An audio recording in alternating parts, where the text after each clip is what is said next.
It was February 2016. Gerald Johnson, a self-proclaimed man of God, found himself on the precipice of life and death. A massive heart attack had seized him. As medical professionals battled to revive him, Johnson experienced something extraordinary. He journeyed to the abyss. Johnson's heart had stopped. His body lay lifeless on the emergency room table. Yet, his consciousness remained acutely aware. It was then, he claimed, that his spirit detached from his physical form. He watched from above as doctors frantically worked to restart his heart. Fear, raw and consuming, surged through him. But this was merely the prelude to a far more terrifying ordeal. Johnson felt a pull, a downward force dragging him away from the sterile lights of the hospital. He descended rapidly into a cavernous darkness.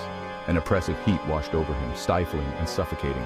It was then that Gerald Johnson realized with chilling certainty he was in hell.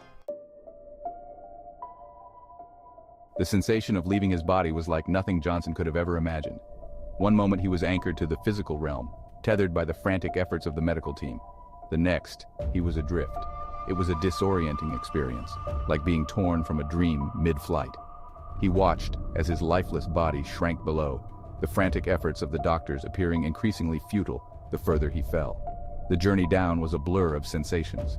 Johnson felt a weightlessness he had never known in life, yet simultaneously felt crushed by an oppressive darkness. It was a sensory paradox, both terrifying and exhilarating. Fear, potent and immediate, gripped him. He was alone, hurtling towards an unknown fate. The familiar world above seemed a lifetime away. As the darkness enveloped him, a new sensation emerged: heat. It wasn't the comforting warmth of a summer day. This heat was all-encompassing, suffocating. It burned from within and pressed down from above. It was then that the realization struck him, cold and sharp like a shard of ice. This was not purgatory, not some intermediary state. This was hell. The desolate landscape of hell was unlike anything Johnson could have ever conjured in his wildest nightmares. Gone was the comforting imagery of fire and brimstone he had come to expect from religious teachings. This was a place of profound emptiness, of despair that seeped into the very fabric of existence. The ground beneath him, if it could be called such a thing, was not fire and brimstone, but a desolate, cracked earth. It pulsed faintly with a dull, sickening red glow. The air, thick and heavy with the stench of decay, was almost impossible to breathe. It felt like inhaling ash and despair with every gulp. As his eyes adjusted to the dim light, Johnson noticed he was not alone. Shadowy figures moved in the distance, their forms contorted in eternal agony. They writhed and moaned, their cries echoing through the oppressive silence. This was a symphony of suffering, a chorus of the damned, and Johnson, against his will, was now a reluctant member of this macabre orchestra. The silence of hell was an entity in itself. It pressed in from all sides, heavy and suffocating. This silence, however, was not tranquil. It throbbed with a symphony of suffering, a chorus of the damned. The moans and screams of the inhabitants echoed through the oppressive air. Each cry was a testament to an eternity of torment, a raw expression of unimaginable pain. The sounds weren't human, not anymore. They were primal wails, stripped bare of any hope or reason. They were the sounds of souls broken on the anvil of despair. Amidst this chorus of suffering, Johnson discerned another sound: music. It was not the harmonious melodies of heaven, but a discordant cacophony. A heavy metal song, brutal and relentless, pulsed through the air. Its rhythm was the rhythm of suffering, its lyrics a testament to anguish and despair. This wasn't just music, it was a weapon designed to torture and torment for all eternity. Section 5. The Science of Life and Death. Johnson's experience, while terrifying, is not unique. Near-death experiences, or NDEs, have been reported for centuries. Individuals who have been close to death often describe similar phenomena: out-of-body experiences, journeys through tunnels of light, or encounters with deceased loved ones. Science, however, offers a more grounded explanation for these events. The human brain is a complex and delicate organ. When starved of oxygen during cardiac arrest, it can trigger a cascade of neurological events. These events, while seemingly mystical, can be explained by physiological processes. Hallucinations, for instance, are often attributed to the brain's attempt to make sense of oxygen deprivation. The tunnel of light, a common element in NDEs, can be explained by the brain's visual cortex shutting down. As peripheral vision fades before central vision, it can create the illusion of a tunnel. Similarly, feelings of peace and euphoria, often reported during NDEs, can be attributed to the release of endorphins as the body struggles to survive. While these explanations lack the mystical allure of spiritual interpretations, they offer a grounded and scientifically sound understanding of these extraordinary experiences. Section 6. Altered states and shattered realities.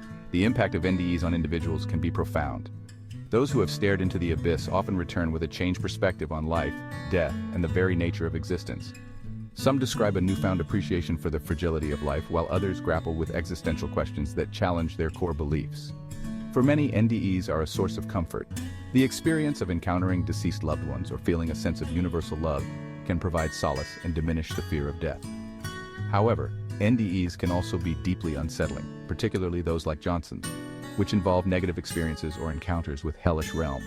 The psychological ramifications of NDEs can be significant.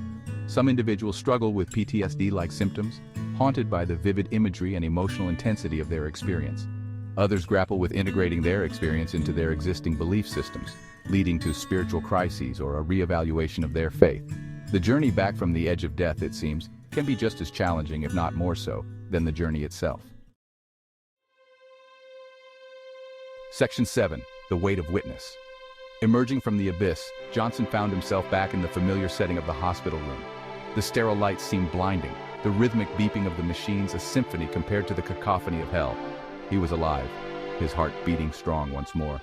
Yet a part of him remained tethered to that other realm, forever marked by the horrors he had witnessed. The memory of hell, with its oppressive darkness and symphony of suffering, clung to him like a shroud.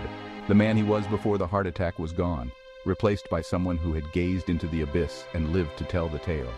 He carried the weight of his experience, a chilling testament to the depths of human suffering and the enduring power of belief. He knew that many would doubt his story, dismiss it as a hallucination brought on by oxygen deprivation. But he also knew what he had seen, what he had felt. The experience had shaken him to his core, stripping away his preconceived notions of life, death, and the nature of forgiveness. The Gerald Johnson who emerged from that near-death experience was not the same man who had entered the hospital. The experience had irrevocably altered him, leaving an indelible mark on his soul. He carried himself differently, his gaze reflecting a depth of understanding that hinted at the profound truths he now held within. The jovial, easygoing nature he was known for was tempered with a newfound seriousness. His laughter, once quick and boisterous, was now measured, often tinged with a hint of sadness. It was as if he carried the weight of the world on his shoulders, the burden of his harrowing journey etched into his very being. He no longer preached fire and brimstone. His sermons now focused on the transformative power of forgiveness and the urgency of living a life filled with purpose. He spoke of the darkness he had witnessed, not to frighten, but to awaken a sense of compassion and empathy in his listeners. He urged them to confront their own demons, to extend grace even in the face of adversity. Perhaps the most profound change in Johnson was his newfound understanding of forgiveness. He had seen the depths of human suffering, the consequences of holding on to anger and resentment. He realized that forgiveness wasn't about absolving others of their actions, but about freeing oneself from the chains of bitterness. He preached forgiveness not as a passive act of weakness, but as a radical act of strength. It meant confronting one's pain, acknowledging the harm inflicted, and choosing to release the anger that kept one tethered to the past. It was a difficult path, one that required immense courage and vulnerability, but he believed it was the only way to truly heal and break the cycle of suffering. He urged his congregation to practice forgiveness in their own lives, to extend grace to those who had wronged them. He knew it wouldn't be easy, that old wounds ran deep, but he believed that in the act of forgiving, they would not only free others, but also liberate themselves. Johnson's experience had also instilled in him a profound appreciation for the fragility of life. He had seen firsthand how easily life could be extinguished, how fleeting our time on earth truly was. This realization ignited within him a fierce determination to live each day to the fullest, to embrace every moment as a precious gift. He no longer sweated the small stuff, choosing instead to focus on what truly mattered: love, connection, and leaving a positive impact on the world. He encouraged others to do the same, to savor the simple pleasures, to express their love freely, and to live each day as if it were their last. He knew that life was unpredictable, that tragedy could strike at any moment. But he also knew that it was in the face of such uncertainty that our humanity shone brightest. It was in our capacity to love, to forgive, and to find meaning in the midst of suffering that we truly transcended the limitations of our mortal existence. Gerald Johnson's terrifying trip to hell was a life-altering experience. He returned with a message of hope, forgiveness, and the preciousness of life. His story, while fantastical, resonated with those seeking meaning in a world often filled with suffering. It served as a stark reminder of our shared humanity and the importance of choosing love over hate, forgiveness over resentment. Whether one believes his account or not, it holds undeniable power. It challenges us to confront our own mortality, to examine our lives and ask if we are living with intention and purpose. It reminds us that even in the darkest of places, hope can flicker, and that the choices we make, the love we share, and the forgiveness we offer have the power to illuminate even the most desolate of landscapes.